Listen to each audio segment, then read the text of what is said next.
Shalom.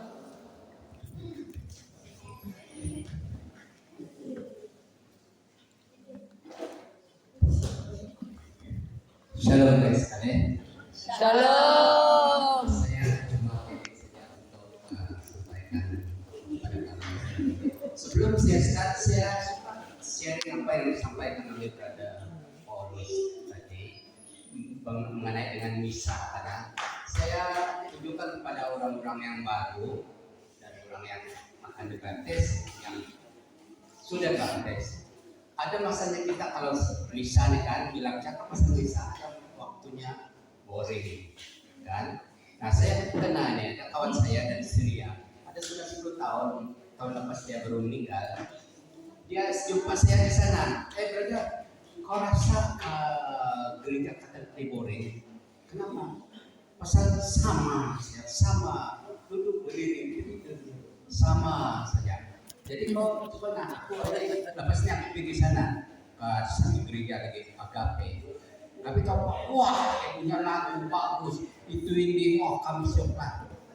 Sebenarnya dia tuh di Syria dia ini macam apa tuh kamu panggil choir ini choir master. Dia mengajar choir dan itu inilah.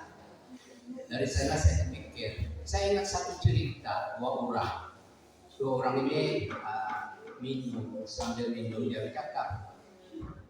Kau dari mana tadi? Saya baru dari gereja. Kau kenapa dari gereja? Boring pak, gereja boring.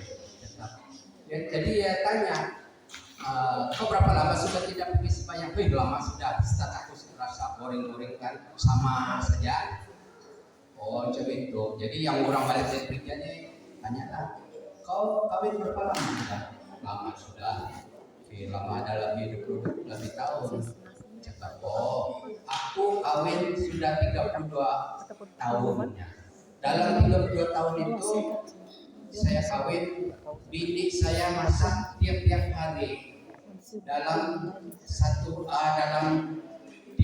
tahun itu lebih kurang dekat 12.000 hari. Tiap hari itu dia masak. Saya makan tengah malam boring, makanan boring. Ini, tapi aku makan juga. Jadi apa? Badan saya masih sehat. Walaupun saya merasa boring, tapi badan saya sehat. Sembahyang itu sama saja. Kita rasa boring, tapi roh kamu sehat. Betul, roh kamu sehat. Jadi kalau kamu rasa boring, ingat itu. Bukan karena boringnya itu, tapi apa yang kita dapat karena hadir di gereja itu. Sehingga roh kita sehat, badan kita cakap boring, tapi roh kita cakap bagus. Jadi gimana? Baik. Malam ini saya mau sampaikan ini saja bagi orang yang akan dibaptis, yang orang-orang baru. Saya sudah cakap itu hari bahwa hidup ini satu perjalanan dan kita lahir sampai ke berisan penamat. Berisan penamat itu penentuan apa yang akan saya sampaikan 4 perkara ini. 4 perkara ini ialah satu yang tidak dapat kita hilang. Masih terjadi, tidak dapat kita pasti terjadi.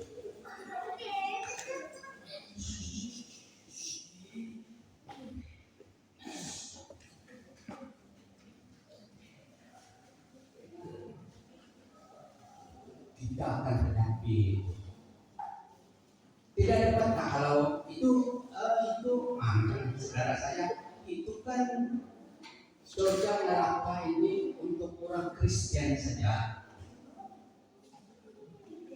di kampung kami lah. Kalau untuk orang Kristen atau untuk orang agama sebelah yang kami ini tidak ada bisa kami percaya Tuhan. Wah itu luar biasa. Kami tidak percaya, kami tidak kenal. Jadi saya ceritakan barang ini.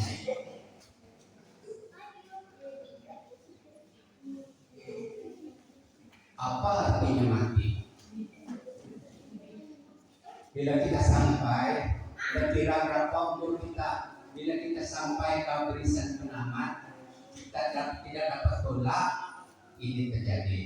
Bahwa bila roh atau jiwa kita meninggalkan tubuh atau hidup di dunia terhenti, itu dipanggil mati. Artinya mati itu bila roh kita keluar dari tubuh kita. Pasal roh ini tidak pandai mati, tubuh kita mati karena dibuat-buat, dicipta dari tanah. Yesus tidak tubuh Yesus itu bukan dari tanah. Sebab itu dia wilayah tidak dikuburkan karena dia boleh bangkit. Jika tidak bangkit karena kita dari tanah, roh saja ada. Yesus itu roh dan tubuhnya bukan dicipta, tapi memang ada sudah. Nomor dua, waktu manusia dicipta, Tuhan telah memberi keinginan bebas kepada manusia. Masa manusia dicipta tidak ada suatu keinginan bebas. Sama ada kita jadi orang jahat kah, jadi bertobat kah, jadi inilah dan itulah, tidak ada lagi. Sebab itu bila kita mau mati, tidak ada masa dulu nih di sana di rumah sana ada tertinggal barang itu, tidak dapat lagi sampai disentuh kaum yang ada masanya yang sempat masih nyaman di diri itu kurang bertobat atau kembali ada dosa-dosa di kampung dan sebagainya.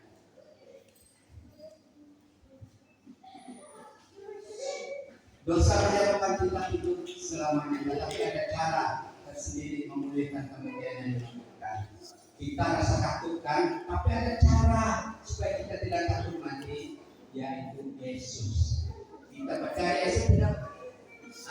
Yesus itu menyebabkan kita bukan mati seberangan, tapi mati ada tujuannya, ada faedahnya.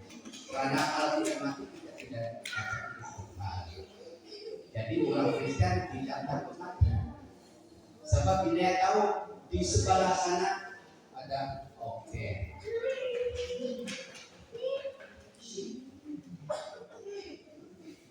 Nah, kalau kita mati, sudah mati, orang akan berpikir, waktu saya di kampung orang sakit, lalu dikubur. Jadi aku dengar saudaraku, yang kami kubur ini, orangnya jahat.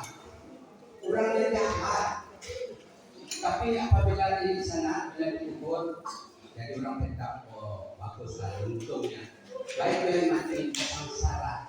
Apa kira-kira kalau orang Kristen? Nasib baiklah yang mati awal. Orang yang sengsara. Tapi hidupnya dulu orang tahu jadi ada apa betul ya apabila dia mati itu ataupun selesai segala-galanya, tunggu nanti.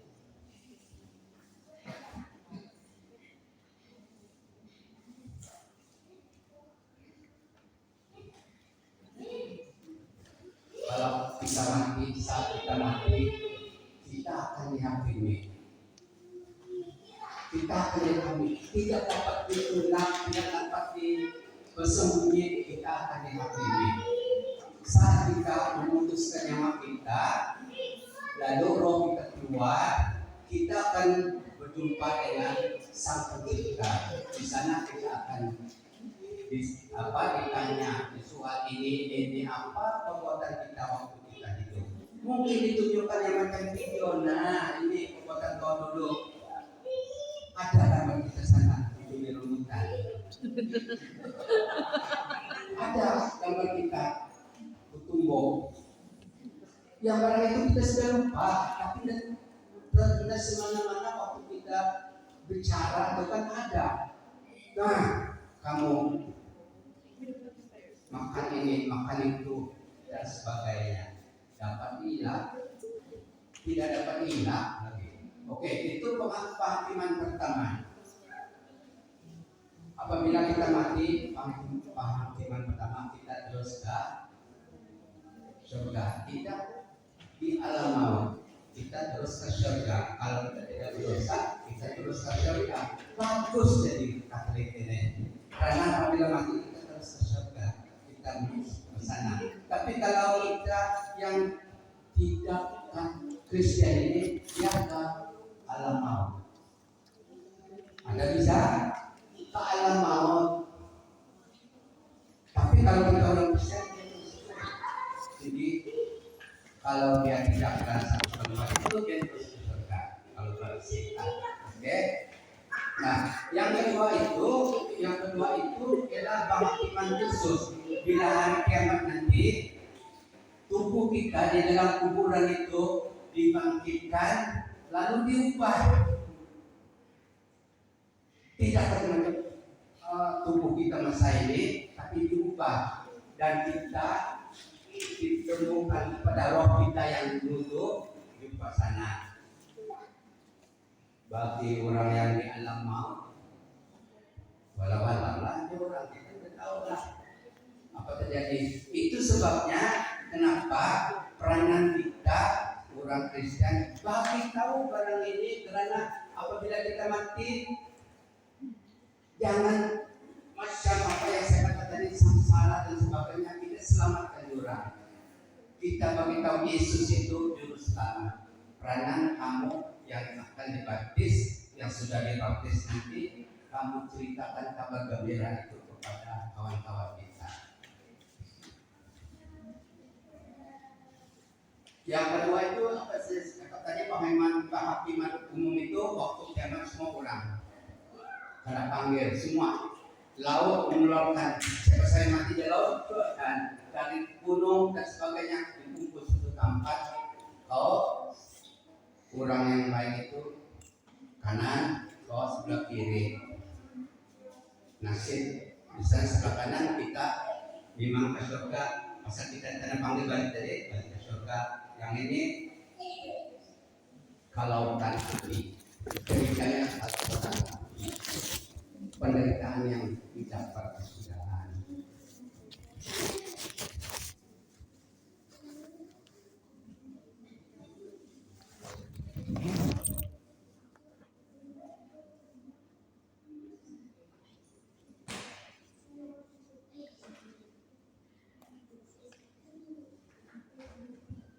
Surga. Jadi apa ada di surga? Di surga itu adalah suatu tempat tinggal yang indah dan kekal selama-lamanya untuk manusia yang baik. Untuk manusia yang baik. Tapi kita ini betul kita ini baik semua. Bagi orang yang sudah baptis, bagi orang yang sudah Kristen 10 tahun, 20 tahun, saya tanyalah kamu, adakah kita di baik?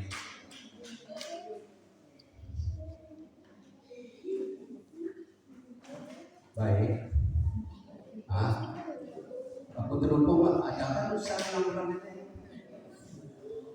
tidak berhenti ya, tapi itu kan kita percaya tidak masuk neraka. Bagusnya kita ini jadi orang Kristen tidak masuk neraka. Di dalam kerajaan Allah manusia menjadi sempurna, gembira teraman sangat karena bersama Tuhan, para malaikat dan orang kudus, orang yang baik dan menerima, orang yang baik menerima pahala ganjaran yang baik. Oke? Bagi orang yang mati di dalam rahmat Tuhan, tetapi belum bersih, akan masuk ke dalam obor tadi api penyucian, lepas itu barulah masuk surga. Artinya kita ini yang berdosa, tidak ada dosa besar, ada cara lagi masuk surga, tapi kita tidak terus masuk surga, tapi kita mesti dikurangi, dibersihkan dulu. Jadi bagi orang baru jangan susah hati. Kalau kamu dalam keadaan berdosa, jangan susah hati. Kita ada tempat di mana kita dapat dibersihkan. Tapi jangan tunggu itu. Waktu kita itu bagus, kurang-kurangkan sedikit yang jangan dosa itu semakin tebal, sudut tinggi. Sebab itu saya mengajak kamu orang baru, kamu ada dibagi cara-cara mengaku dosa di belakang gereja. Tunjukkan segala. Nanti aku bagi kamu teksnya, bagaimana kita mengaku dosa.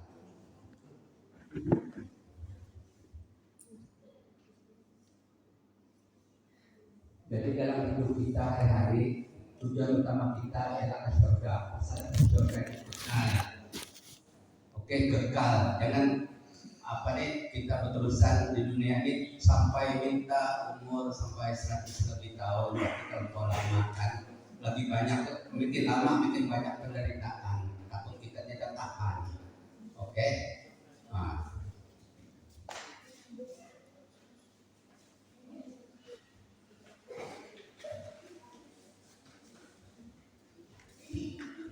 Karena neraka. Saya baru saya tahu yang sebelah itu kan semua orang ada satu agama. Kalau yang mati semua ke neraka dulu, dari neraka baru yang keluar ke surga. Kita tidak. Karena ada.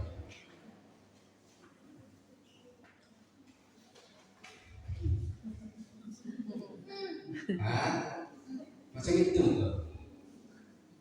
Ke neraka dulu baru keluar. Kalau mau ditimbang-timbang macam cenderung ke neraka, tinggallah sana. Orang Kristen kita ya terus ke surga. Yang berdosa pun simpan di satu tempat, api pencucian. Kalau betul-betul kamu masuk neraka, senang saja. Sumpah Tuhan, caci Tuhan, macam-macam lah buat dosa-dosa, masalah anaknya. Terus tinggal sana di neraka, macam itu. Jadi kita jarang buat macam itu. Kalau kita pun berdosa, waktu kita mati tidak sempat mengaku dosa, tidak sempat minta ampun, di sana tentu kita di api pencucian. Jadi bagaimana itu sebabnya kita kalau kita rosary, kita berdoa, orang Katolik kalau yang mati kita berdoa agar lamanya di api pencucian itu tidak lama. Ya.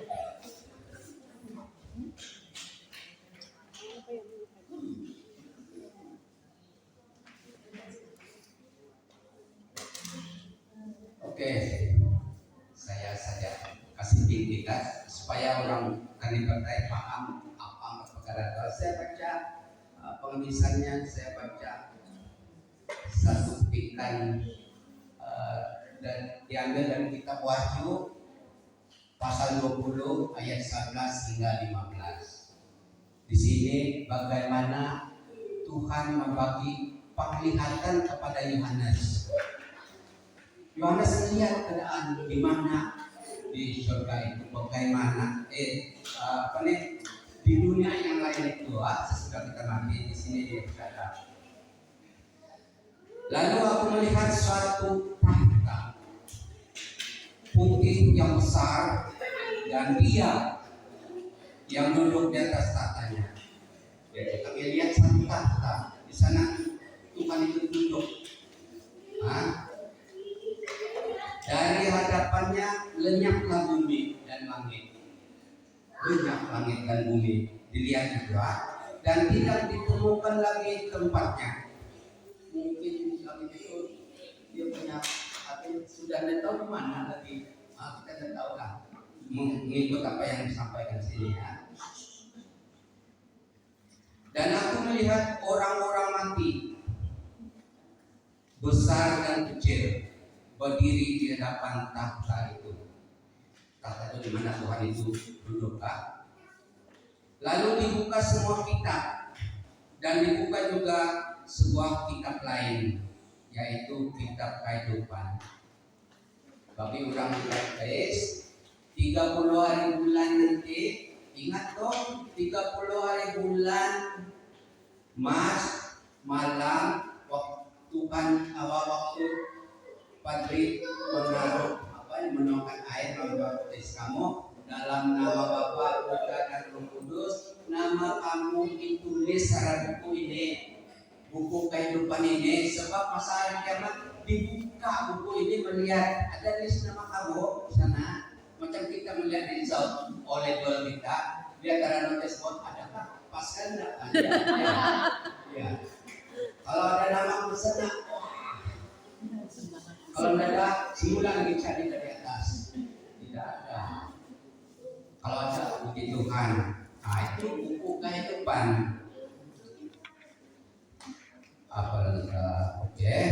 Dibuka sebuah kitab lain, yaitu kitab kehidupan. Dan orang-orang mati dihakimi menurut perbuatan mereka berdasarkan apa yang ada tertulis di dalam kitab-kitab itu. Ada kitab lain di mana apa diumpamakan file kita nih dicek apa perbuatan kita itu di sana. Nah, kalau tidak baik, fail lah, oke? Maka laut menyerahkan orang-orang yang mati yang ada di dalamnya, dan kerajaan maut menyerahkan orang-orang mati yang ada di dalamnya, dan mereka dihakimi masing-masing menurut perbuatannya. Lalu maut dan kerajaan maut itu dilemparkan ke dalam lautan api. Apa artinya kerajaan maut itu? Ialah di mana kerajaan setan.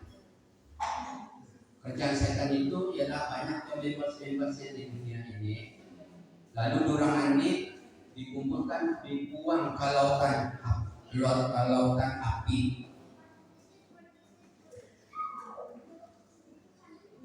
Dan setiap orang yang tidak ditemukan namanya tertulis di dalam kitab kehidupan itu, ia dilemparkan ke dalam lautan api.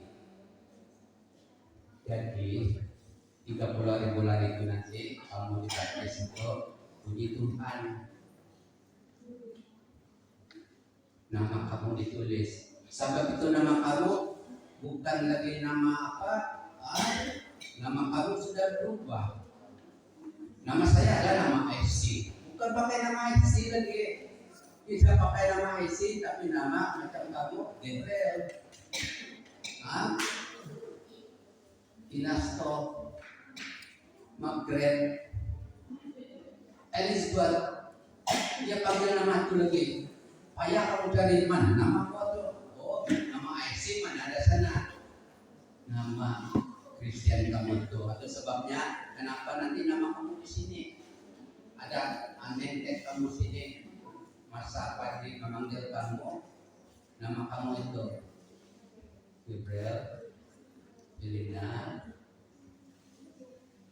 dan sebagainya. Ini. Oke.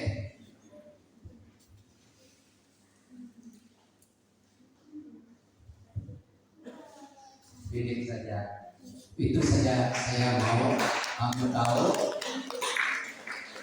apa pembicaranya dalam kehidupan kita. Nah, peranan kita untuk menyelamatkan sebanyak mana manusia supaya tidak jatuh kepada lautan maut neraka. Itu peranan kita mesti menyatakan, mengibarkan kabar gembira pada sahabat-sahabat kita. Oke, puji Tuhan.